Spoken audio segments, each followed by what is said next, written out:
கிறிஸ்துவுக்குள்ளாக நம்முடைய நடக்கைகள் எப்படி இருக்க வேண்டும் என்று நாம் தொடர்ந்து தியானிப்போம். 119வது சங்கீதம் 1ஆம் வசனத்தில் கர்த்தருடைய வேதத்தின்படி நடக்கிற உத்தம மார்க்கத்தார் பாக்கியவான்கள் என்று வேதம் சொல்கிறது.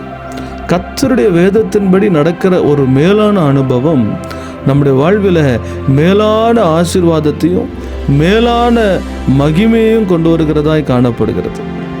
மத்தேயு 4ஆம் அதிகாரத்தில் பிசாசு வார்த்தையை கொண்டே இயேசுவை சோதித்தான். ஆனால் இயேசு கிறிஸ்துவும் வார்த்தையை கொண்டே ஜெயம் எடுத்தார்.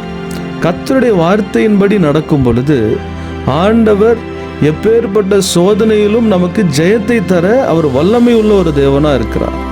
பேதுரு ராவெல்லாம் பிரயாசப்பட்டு ஒரு மீன் கூட அகப்படலை. ஆனால் கர்த்தருடைய வார்த்தையின்படி வலையை போட்டார். கர்த்தர் வலை கிளியத்தக்க அளவுக்கு ஆசீர்வாதத்தை கர்த்தர் கொடுத்தார். கர்த்தருடைய வார்த்தையின்படி நடக்கும்போது மாத்திரமே கர்த்தருடைய ஆசீர்வாதத்தை சுதந்திரித்து கொள்ள முடியும். கர்த்தருடைய வார்த்தையின்படியே நடப்போம், ஜெயம் பெறுவோம், ஆசீர்வாதத்தையும் பெற்றுக்கொள்வோம்.